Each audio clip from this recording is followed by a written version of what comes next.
Hello everyone, welcome back to my channel. কেমন আছো সবাই? আশা করছি সবাই ভালো আছো আর আমিও অনেক অনেক ভালো আছি। তো আজকে একটু বেশিই ভালো আছি কারণ আমাদের আজকে একটা স্পেশাল দিন। তো আমাদের আজকে অ্যানিভার্সারি। হ্যাঁ, আমাদের ৪ বছর পূর্ণ হলো। তো দেখতে দেখতে ৪ বছর কাটিয়ে ফেললাম। কি করে ঝগড়া ঝামেলা, আনন্দ ফুর্তি সবকিছু নিয়েই কাটিয়ে ফেললাম। তো যাই হোক, আজকে না একটু সমস্যা হয়ে গেছিল কারণ একই দিনে দুটো অনুষ্ঠান পড়েছিল। মানে আমার ননদের বাড়িতে একটা অনুষ্ঠান হচ্ছিল। আর আমাদের বাড়িতেও আমাদের যেহেতু অ্যানিভার্সারি তার জন্য প্রথমে দেখো ওদের বাড়িতে যাব। তো ওদের বাড়িতে যাব বলে এই যে আমরা বেরিয়ে পড়েছি আর এখান থেকে একটু মিষ্টি নিয়ে নেব আর কি, তারপরে যাব। আর যেহেতু একই দিনে দুটো, তার জন্য আমরা বেশি বড় করে আমাদের অ্যানিভার্সারি করছি না। না হলে একটু বড় করে করার ইচ্ছা ছিল। তার জন্য বেশি বড় করে আর কি করছি না। এমনি জাস্ট দুটো বান্ধবী আসবে, বন্ধু-বান্ধবী, আর কেক কাটবো। ব্যাস এইটুকুই। তাছাড়া আর কিছুই করছি না। তো আমাদের মিষ্টি-টিষ্টি নিয়ে দেখো চলে এসেছি ননদের বাড়িতে।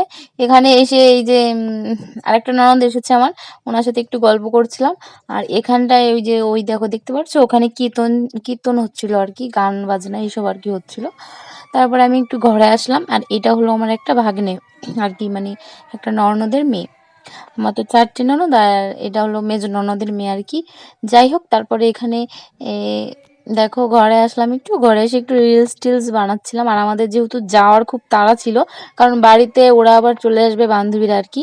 ওরা আসবে, তারপরে মানে সাজানো আছে একটু, বেলুন টেলুন দিয়ে একটু সাজাবো তার জন্য। তো এসে দেখি তো ওরা দুজন আগে চলে এসেছিল, যেহেতু ওরা সাজাবে তার জন্য ওরা আগে এসেছিল। আর সবাই বলেছিল পরে আসবে, মানে আমার আরেকটা বান্ধবী আশা, তারপর অর্পিতা, ওদের কথা মানে ওরা বলেছিল পরে আসবে, অভিদাদা মানে এই বান্ধবীটার বয়ফ্রেন্ড আর কি। তো যাই হোক, তারপরে আমরা এখানে সাজিয়ে বসিয়ে আর কি, মানে ওরাই সাজিয়েছিল দেখো পেছনে বেলুন দিয়ে। তারপরে আর কি কেক কাটতে বসে গেছে। আর এখানে এত পরিমাণে স্প্রে দিচ্ছিল দেখো, আমি বলছিলাম যে আর দিস না, তোদের জন্য একটু স্প্রে রাখ। তারপরে এখানে আমরা দুজন দুজনকে একটু খাইয়ে দিলাম। আর এখানে একটু সিঁদুর পরিয়ে দিচ্ছিল। আর এভাবেই আমাদের অ্যানিভার্সারিটা আজকে সেলিব্রেশন করেছিলাম। আর কোনো ভিডিও আমি করতে পারিনি কারণ খুব ব্যস্ততার মধ্যে ছিলাম। যাই হোক, ভালো